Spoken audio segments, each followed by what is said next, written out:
Hey guys, this is the Phonics Explorer, a guide to reading. It's a brand new book on Amazon. I worked really hard on it. My name's Melanie Hernandez. You can check it out. If you can give me an honest review, I truly appreciate it.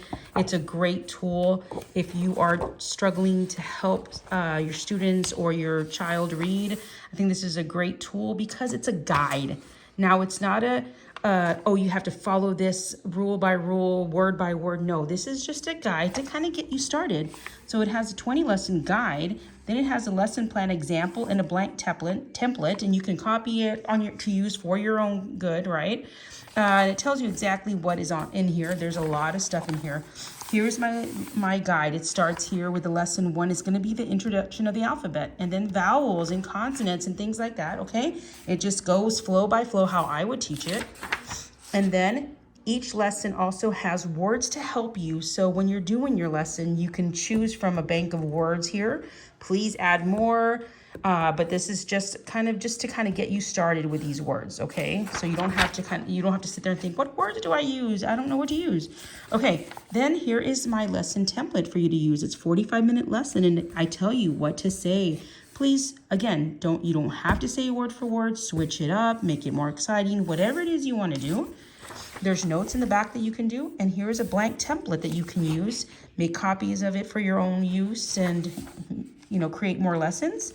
Here are the little short stories for fluency practice, alphabet cards with my QR code that shows kids how to sound out these letter sounds. And in the back of these cards, they can cut out the cards if you wish and or leave them in the book and have them write words that belong with the B sound or the A in the middle. So these are all the alphabet cards, and definitely use these key words. So I would teach this by saying you, up, and you can always use like a gesture, but you would teach it you, up, this is a key word. Each letter has a key word. So W, wind, w, W, wind, w. Okay, anyway, so those are there.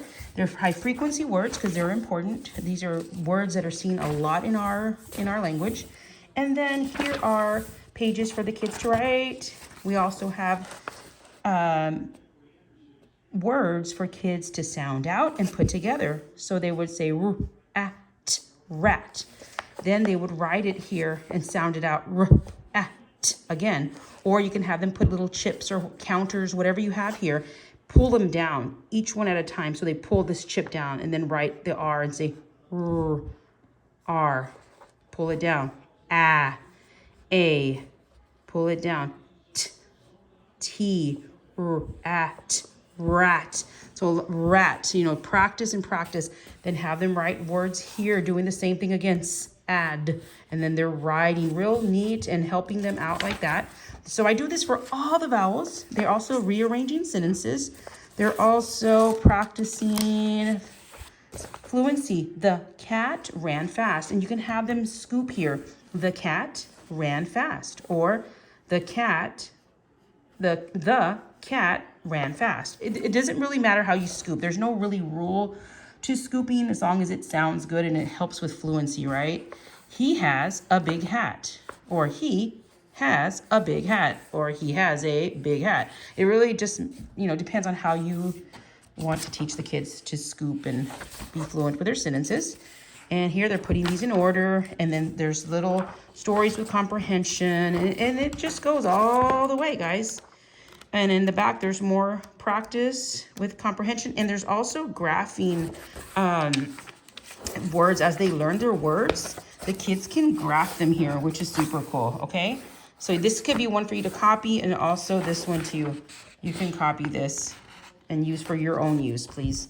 But yeah.